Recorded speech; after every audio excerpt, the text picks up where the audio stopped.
Tahoe Tuesday edition, August 10th, 2021. This is Keith coming at you from Free Spooling, and just wanted to let you know that the fishing is picking up and it's good, not excellent yet. And I'll go into much more detail shortly in the report, but I would say grab your pole and your boat and your kayak, your canoe, whatever, get out on the lake and start fishing. I want to take a moment to thank Adam Pappy. He was gracious enough to share a couple of the photos, and he limited it out, which is 5 fish a person, kokanee that is. Earlier or later part of last week, we were kind of shut down, and when I say we, me specifically and others, because Saturday and Sunday we were under a hazardous weather air condition due to the fires around us. So fishing slowed down. I don't have a lot of information on those days, but Monday and Tuesday, today Tuesday, both days I managed to get out and the air quality was moderate, and then in some places on the lake, I fished the south end, southwest end, the air quality was pretty good. So, Adam Pappy, shout out. Thanks a lot for your reports and photos. I'd also like to thank Fred, Grandpa Fred, as we'll refer to him. If you happen to look at the teaser video earlier, Grandpa Fred brought his grandson Diego, and we went out on Friday and managed to catch and land a fish. And when I say we, that's pretty generous, because that is due all to Diego. Diego managed to catch a fish, and I challenge you guys to guess what it was. For those of you that guessed lake trout, you were absolutely correct. So, thank you, Grandpa Fred. I would like to give you a shout out for the tips as far as drift fishing with live minnows.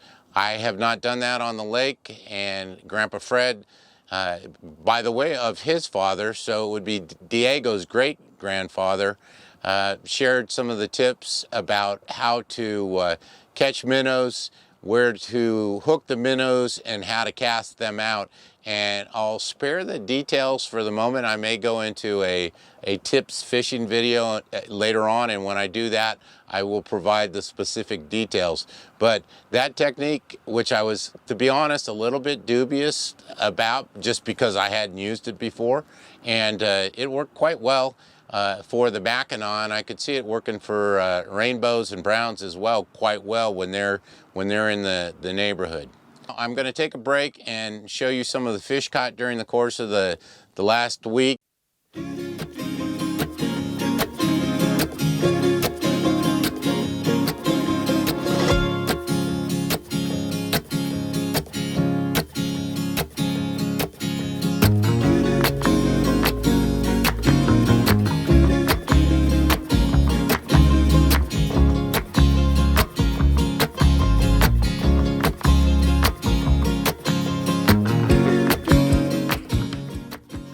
I mentioned it's good, it's not excellent. I went out yesterday morning and ended up having a bite with one bite, and the fish didn't stick, and that was it for most of the morning.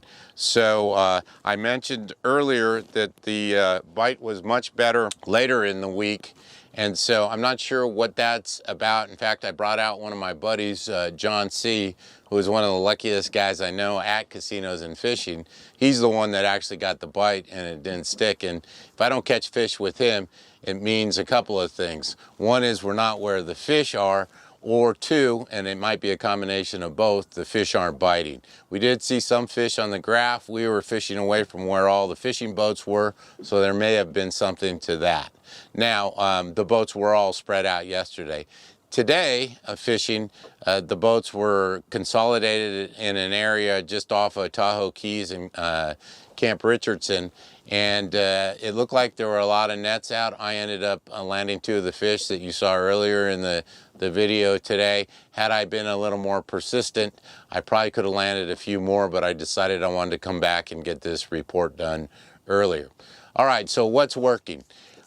What appears to be working is running a number of flashers. The way you can do that is you can tie it directly to your fishing line and then put your lure of choice. I'm using Brad's cut plugs, which you guys are probably tired of hearing me talk about. I'm also using wetted rings of a variety of colors. The color should have probably a red in the morning or a bright red as part of the setup. Pink corn or yellow corn, juiced with, you know, your choice of juice. I know some people are using garlic oil. I use tuna oil, whatever, just to put a scent on it.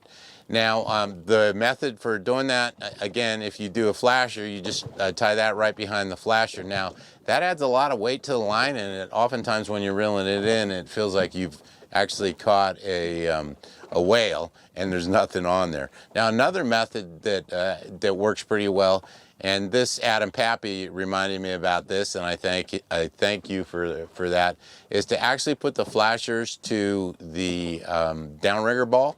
And when you drop it down, you know, leave anywhere from 4 to 6 feet with your line above where the flasher and the ball is, and then let it out a good 4 to 6 feet. You want to make it so that it's right around where the flashers are. If you run it too far back, the flashers aren't really going to be that useful for you, and let it down to your depth of choice. I'm sticking with 65 to 75 feet.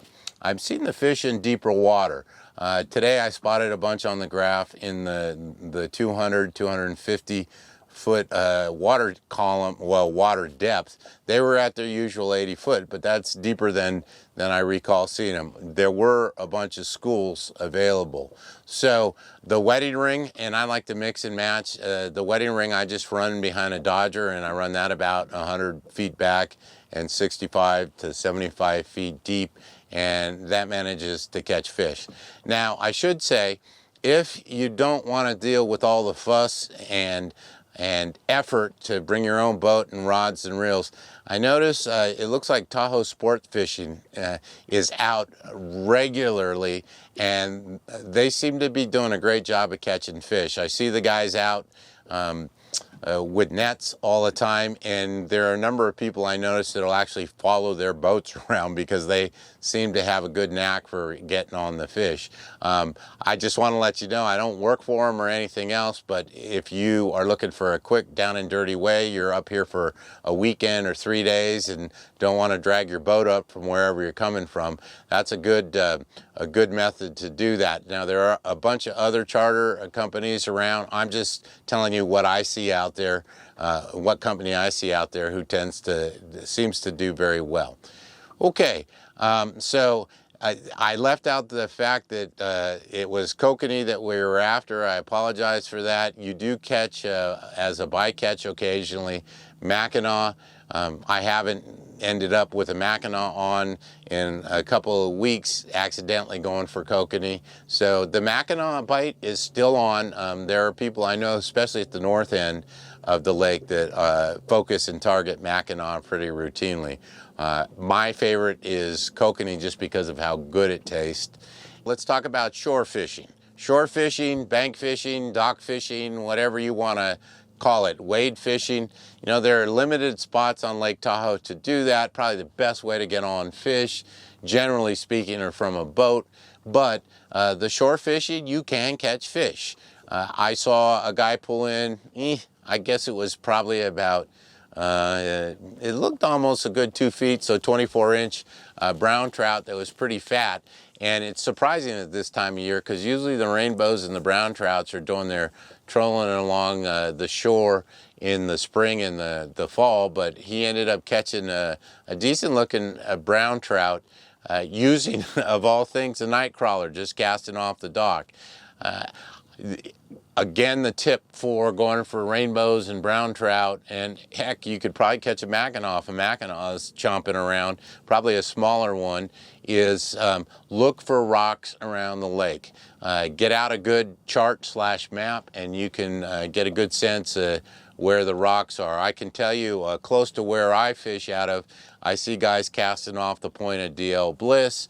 Some people hike the Rubicon Trail and then just cut off of that and walk down to the rocky ledge between the start of the Rubicon Trail and the end in Emerald Bay. So, and guys cast off the shore and the dock at Emerald Bay as well too. So if that's your cup of tea, that's all you have, bring out night crawlers, live minnows. Now, and just a reminder, if you use live bait, it has to come out of the lake. You can't bring any live bait from elsewhere. So just put out a minnow trap, and there's some good videos online on how to catch minnows. I may put one together, but there are so many online. It's really pretty easy. All you need is some bread to put in your trap, and there's a good chance you'll have more minnows than you want. Location wise, I'll just fill you in on that. You want to put it around where the rocks are, which makes sense, because if you catch the minnows there, that's where the bigger fish are going to be coming looking. They're opportunists looking for a meal. So that's the report for right now. So in a nutshell, the fishing is good. It's not excellent at this point. There may be days where you do real well, and then you come out the next day and you're kind of scratching your head going, okay, I'm not doing anything different, and I see the fish, how come they're not biting? So that's the nature of fishing. That's, as we know, why it's not called catching. So this is Keith with Free Spooling. Thanks for checking this out, and if you found anything useful, please hit the thumbs up for the like and subscribe. Love to have you subscribe. Any questions, comments, post them down below. Over and out, and see you next time.